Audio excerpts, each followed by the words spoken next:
Hi folks, Steven here.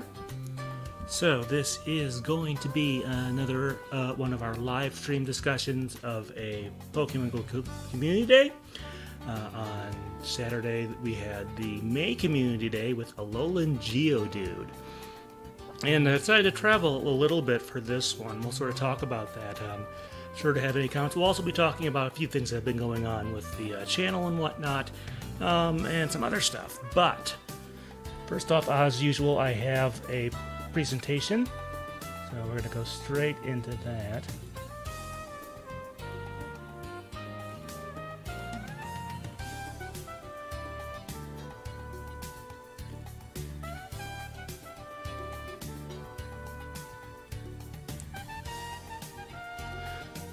Alright, so most of you who've been to these before will know we like to start off with the weather here first.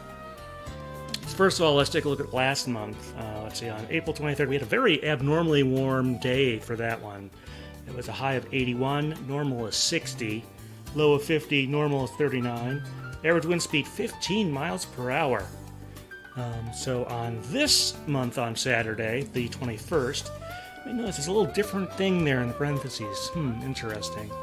Well, we had a high of 62 on a normal of 72, so we were well below normal there. At a low of 54 and a normal of 52, and an average wind speed of 4.8 miles per hour. So you may notice I use some things in parentheses there. That usually means I have been somewhere. Those of you who know airport codes in the United States, you have a rough idea of what city I went to, as well as the name and some of the other signage on here. So yes, I ended up going down to Chicago because Maggie C. Daly Park, I'm not sure exactly who that is, but the last name should be a pretty big clue, is a downtown park that I went to for this. It's actually not far from where the disastrous 2017 Pokemon Go Fest was that I went to. So it's actually not too far from that. It's in the same sort of park complex as that. But as you can see, I went to here, so we'll talk a little bit about that. Alright, first off, ongoing stuff in Pokemon Go. Season of Alola still have about 7 or 8 days. This was taken on Saturday, so there's a few less days on there. But still going through a lot of that. Apparently there's some big stuff coming up this week with the raid battles and stuff like that. Let's see. Up to 2 free raid passes per day, all that fun stuff on there. Yeah, so they came up with a Rocky Road. I do wonder, I would like to know what they name these Pokemon Go Community Day event tickets in other territories. If anyone wants to share that from another territory, I'd love to know what the names are. But in any case, it's back to 3 hours as per usual, so it's 11 a.m. to 2 p.m. I think they changed it to 3 hours last month or so. One new thing, though, you can do is you can buy the pass for yourself. You can also gift it to someone. I did not take an opportunity to do that because I didn't know anyone who definitely needed that. So, but that is a thing there now. So, let's see. And if you want to see all the stuff here, quite a bit going on for it. Of course, we have, during those 3 hours, much more Alolan Geodude. Well, there were some regular Geodude you call as task rewards, but the ones that spawned in the wild were all pretty much Alolan, unlike 2 months ago when for Sandshrew, they had both variants appearing at the same time, which was kind of interesting. But it has all sorts of stuff, usual stuff, photo encounters, Stardust and Catch Candy were boosted, which was nice. Let's see. And a few other things. Chance to get XL Candy. Let's see. 3-hour Incense. And 3-hour Lure modules. And then you look at the right-hand side, there's the more general stuff. So you have some trading bonuses, which is kind of neat. Let's see. Rollout and Community Day box available in the shop. It didn't take too much of a look at what was actually in the shop. It was pretty similar to usual. I don't remember offhand if they had 2 special boxes like they did last month. Alright, but like I said, I live here in Madison. I went down to Chicago. The main reason I went there is I wanted to see, they started doing, I guess last month, a number of special locations for Community Day. There's a number of them in North America, at least there they have an actual person there. And then there's also some where they have a shop that is sort of boosted or whatever. And actually, at the places where they have actual people, there's usually both. But in this case, there was a boosted stop in Milwaukee, but I decided the nearest place with an actual set of people that were supposed to be there for an in-person meetup was in Chicago, and I figured I might as well give that a shot. So this is kind of similar to how I got to Midwest Gaming Classic at the start of the month. I did take a bus to get there. However, I took a little bit of a this takes a little bit of a different run. I went to the Dutch Mill Park and Ride on the east side of Madison. I think it is considered east side. It's a little ambiguous, I suppose, but basically I took the bus in there. It does start from the same place as the other bus, but since they head in different directions, this one stops here. And took that all the way down through south central Wisconsin, through Janesville, Beloit, South Beloit, Rockford, and then on towards Chicago. As you can see in the top right photo, big issue on Saturday was rain. I knew there would be some. This is a question of when and how much. We'll get into that a little bit later. And then finally, after it takes about 3.5, the bus goes through O'Hare as well, and then eventually to downtown. But you get to Union Station, which is one of the main transport hubs in downtown Chicago. So that's where I got off, and then it was just not a super quick, but about 7 or 8 blocks walk to the actual place there. And this is the general vicinity. I forget exactly what's what here, but this is, you can kind of get an idea. And yes, you can notice it is definitely raining. It rained for most of the daytime hours, at least during the 3 hours. They're off and on, varying amounts, stuff like that. It wasn't super heavy. There was no lightning, thankfully. Would have had to, go inside and stuff like that. But you can sort of see the general vicinity. Obviously, being a park in a major downtown, like you can see over there, a lot of stuff going on, a lot of stops, a lot of gyms, a lot of stuff to go on there. So that was kind of nice. All right, let's take a look at the first set of tasks on this one. Yeah, so it's interesting. It mentions here how folks mistake Geodude for just ordinary rocks in the trail. And with the Alolan Geodude, since they're part electric, that makes things a little more interesting when they step on them. Over on the right-hand side, you can see the first set of tasks is, let's see, a rocky road. So we have the power up Pokemon 10 times, 15 Geodude, 5 nice throws. Same as usual for this one. So nothing too special here. Now, for the regular versus shiny comparison, let's take a look here. Let's see, Alolan Geodude, you can see there it has those little, I don't know what they're supposed to really be. They're kind of almost like electric whiskers in there because they stand up like that. I'm not sure if that's part of it, but regular one, very gray. Not quite the same as the regular Geodude thanks to those additional markings. So you can sort of tell the difference there. And then on the right you have the shiny version, which is, I would say, orange. I wouldn't say golden. I think we've seen some other Pokemon that are at least a more convincing gold. Maybe I'm wrong about that. But you can see there that it's got an orange sheen to it. I actually caught several shinies over the course of the thing there, including a couple with my wristwatch Pokemon Go, the Gotcha Evolve. So that was kind of nice, but I did eventually encounter one myself so I could take this comparative photo. So overall, definitely one you will notice, let's put it that way. So, yeah. Not sure if there's a particular reason for the color that they chose, but that's what they got there. Also, right near the start of the event, I managed to get a seventh task claimed. Basically, you have those tasks that are long-term tasks on the middle tab of your task set that every day, if you complete one of them, it counts towards a big thing after 7 of them, and I managed to get that. So I managed to catch some extra stuff and earn some extra experience, so that was kind of nice. We get on to part 2. Now, I did get, before we get talking about this, I did get to go to a raid. We had a Tapu Fini pop up at one of the nearby gyms. I think it was for the Art Institute, which is right near the park. That popped up right when we were in there, and we did manage to beat it fairly easily, actually. But unfortunately, I didn't actually manage to catch it, and apparently mine would have been fairly decent if I had, so a little missed opportunity there, although I did get a fair amount of experience for it. Yes. But going on to our second set of tasks and whatnot, we have Press of Will telling us that if two Graveler, a Alolan Graveler crash, you get all sorts of sparks and light and sound and stuff like that. So, fireworks of the earth. So that's kind of interesting. Tasks on the right, sorry, I kind of completed some of them already, but they were about what you would expect. Catch more Geodude. Let's see. Transfer some Pokemon, and then finally evolve 3 Geodudes. It's interesting, all the tasks that say Geodude are just regular Geodude. So you can, catch the non-Alolan Geodude if you can find one, or evolve one of those, and it still counts towards the task you have to complete here, which is kind of interesting. But overall, those were not too difficult. So I had mentioned I had come down just to get to this thing here, this little tent they had. There was a tent, and then over on the right-hand side you can see there was a little poster board there with Ingress, Pokemon Go, and Pikmin Bloom. I haven't tried either of the other ones. I did talk a little bit about that with some of the other folks.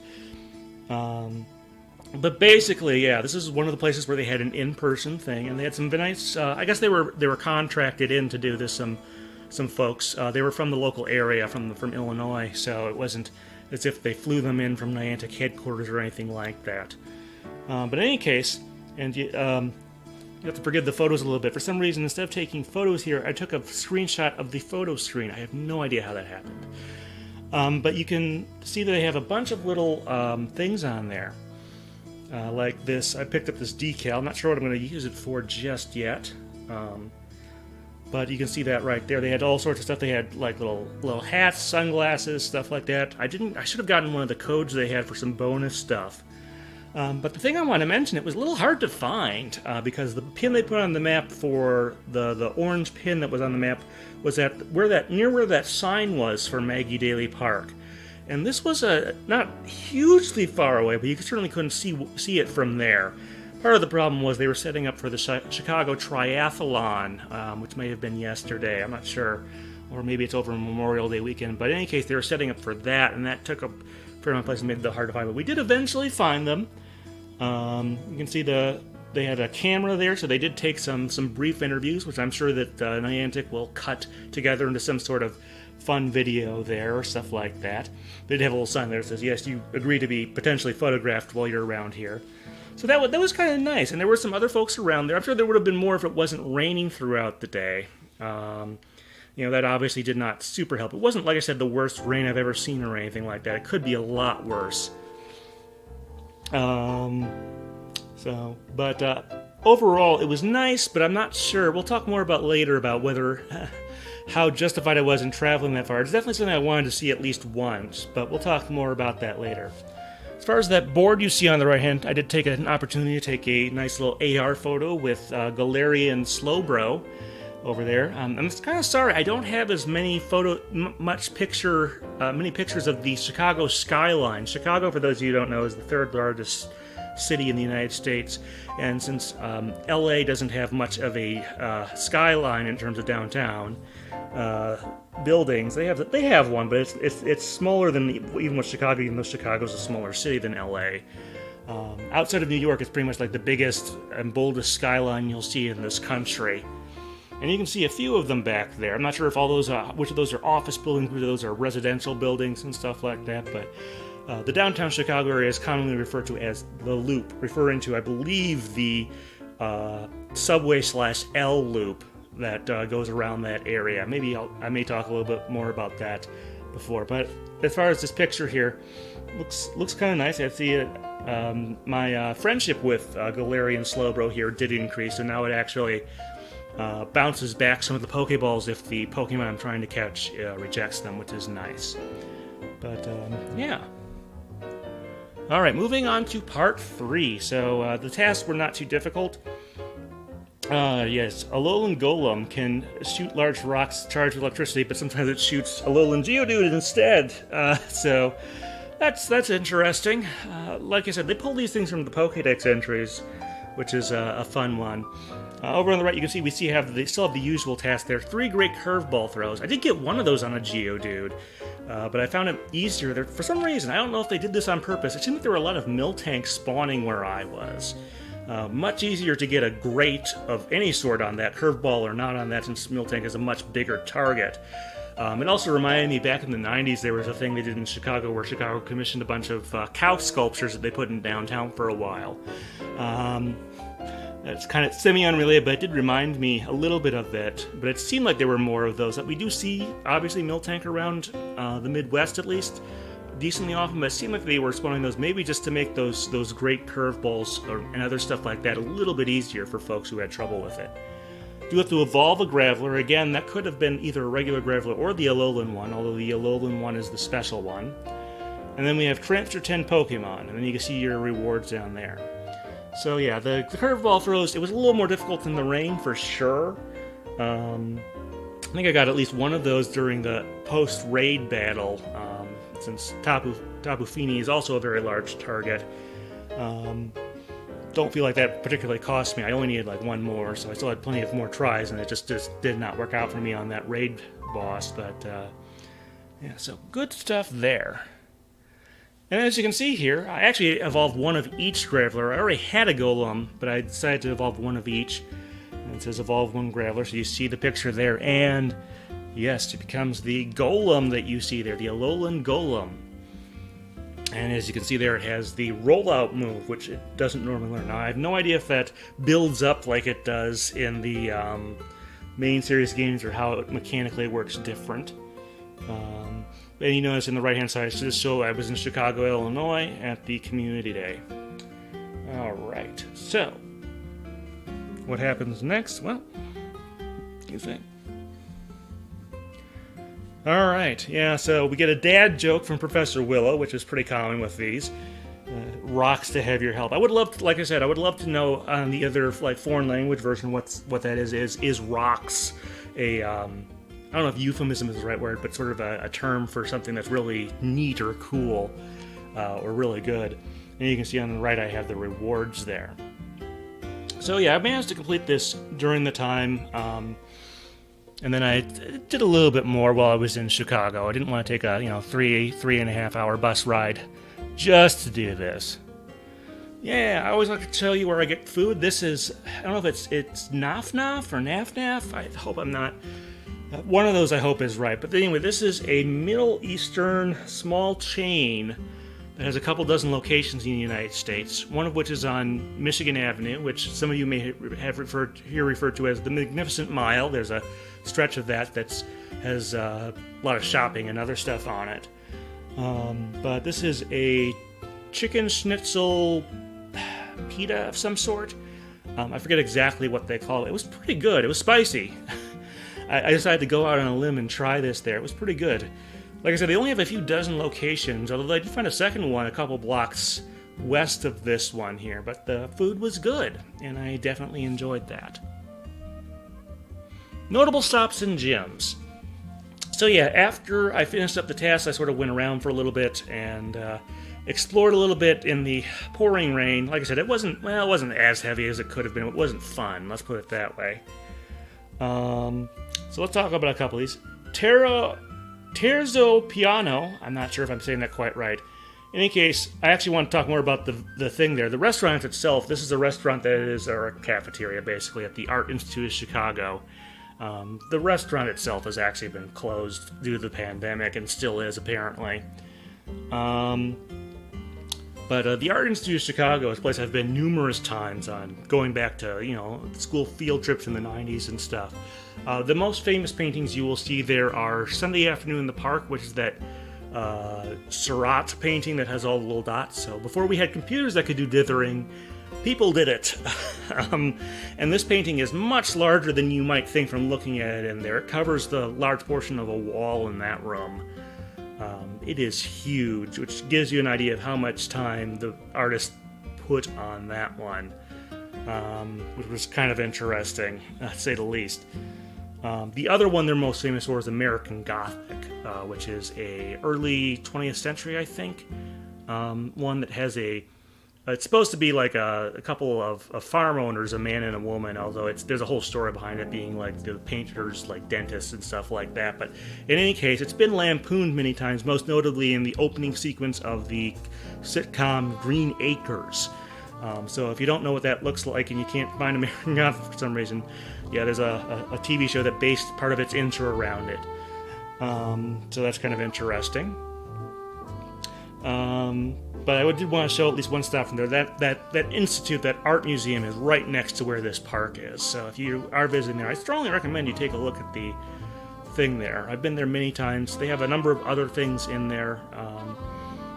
They have like a modern art exhibit and stuff like that as well. Let's see, obviously some stuff rotates in and out. Next up, the Milwaukee Road. This is at Union Station. When I went back there afterwards, I decided to pick up some stuff there and whatnot. Talks about some of the old railroad history. Chicago is a major transportation hub, both for motor vehicles, but also for trains and also for planes. So it's got a history there, and that plaque there describes some of it. And speaking of plaques, on the other end of the culture scale, we have the Ray Kroc plaque. There's a McDonald's inside Union Station in the food court that I decided to. Was still kind of thirsty afterwards, so I decided to grab that. Of course, the very original McDonald's were on the West Coast, but as a franchised operation, it got started in the Chicago area when Ray Kroc bought the rights from the McDonald brothers. And as a result, there's a little bit of a thing there. I don't think this is definitely not the first McDonald's that was built in Illinois by any means, but they do have a little plaque there. This is, I guess, a notable location. So those are a few notable stops. Obviously, there's dozens of these things across downtown Chicago that I could have picked there, but these were a few that I ran into there and decided to pull out for this. And finally, on the way home, we had some sunlight at the beginning of the day. When I left, you may have noticed in that sign at the Dutch Mill parking lot, that was taken in the morning. This was taken on the way back in the evening, and the sun came out a little bit, so the rain finally stopped. So that was nice that we finally got there. And I, got home after that and took care of a few things. All right, overall thoughts. First off, I'd like to see more cities covered. I know they can't do the in-person stuff everywhere. Like, there were plenty of places. Like, it's interesting if you look at the map of the United States, the places it's like there was nothing in Denver, nothing in Dallas-Fort Worth, nothing in Detroit. I think Twin Cities, they had a boosted stop at the Mall of America. That was about it, and then they had various things across the country. Interestingly, one area that had two in-person things were Washington, D.C., and then just south in Virginia at Alexandria, just across the line there.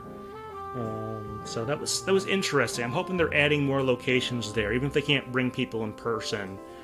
It would be kind of nice to do more of those. That being said, I don't think these things, even the in-person ones, are really worth traveling far unless you have other things to do while you're there. So I sort of bit the bullet here and took I could have driven. I kind of wish we hit so much traffic near downtown that it might have actually been better for me to get off at O'Hare and then take the L to downtown. At least it wouldn't have been probably much slower. That's kind of effectively almost what I did in for GoFest in 2017. I stayed out near O'Hare. But yeah, this is definitely, now there might have been more people there, and admittedly I was kind of going there to sort of talk to folks and socialize and network. Only ended up giving out one promotional item, so it wasn't a huge deal for me. But I don't regret doing it, but it's not something I'm definitely going to travel 3 hours each way to do each time. So I appreciate the effort, and you should definitely go to one of these if you happen to be in the area, either just generally or for some other reason. If they keep doing these, which I assume they will do for probably the rest of the summer, maybe through September and October even, perhaps. We'll see how long this one goes on. And then as far as the weather, yeah, it was rainy, not windy. Those of you who know your American history know that Chicago is sometimes nicknamed the Windy City. Well, there was virtually no wind this time, but it was a fair amount of rain. By the way, the term Windy City actually refers to the politicians of the city, not necessarily the weather. Not that there's never wind in Chicago, there definitely is, but definitely a lot more rain on Saturday there. And I did have a hat on, although I think I somehow lost my poncho in the process. I don't know what happened to it. So would have been nice to have that, or even just a full umbrella. So we'll have to think about that. I didn't know it would rain, and that's one reason I brought the hat, but yeah. Alright, so here are some comments on a recent video I posted a little over a week ago at this point. Actually, about a week ago yesterday, I believe. Anyway, this is an interview I did with James D. Train Williams. PokeRep, have some fun with the funk. So yeah, this was one I've been wanting to do for a while. I got in touch with him through his friend Paul Umbach, which you may remember I interviewed last year. And we finally got the interview done a week or two ago, and I got it up last weekend. And I figured this would be fairly popular. DDD033 put a couple comments in there about D-Train mentions that his friend Bobby Floyd, who was the other half of the PokeRap, was used in Jamaican tourism commercials to do some singing there. And DDD033 definitely remembered those commercials. And then, yeah, Richard Wright also talked on there. We'll talk maybe more about these the next time Ann and I get into do a discussion, hopefully sometime next month. But I did want to put these out there and wanted to thank everyone who commented on these. Please do share this video and watch it if you haven't done so already. It was a real honor to get a chance to interview D-Train. It's, like I said, one I've wanted to do for a very long time. He has a very storied career, both as a primary musician and also as a backup artist for many others. So, nice guy. Glad I got a chance to talk to him. Alright, well, let's do some updates on the Pokecasters Network family of shows. So let's see, Poke Science, they just put out an episode called Flights of Fancy, where they take some flightless birds and figures out what it would be like if they could fly, I guess. It seems to be from what I read in the description. Critical Hitmonlee, episode 62, What Lies Beneath. Welcome to the world of Pokemon. They're up to number 94 now, Gengar. Very popular one, of course. Let's see, not a scratch. The Arc-Free Summary episode. They seem to be republishing some of their summary episodes or doing new ones. I'm not entirely sure, but that is a tabletop one, and I believe Critical Hitmonlee is too. And yes, if you don't, for some reason, want to watch the video or you want to get more stuff, I also put out the James D. Train Williams interview in audio form on Friday, episode 56 of the Pokepress Digest podcast. So that is out there, and in fact it has some additional stuff that wasn't in the video version, although I'll probably be putting out a sort of a bonus video probably next weekend over Memorial Day weekend here in the States. So that's what we've got there. Okay, well that does it for the slideshow.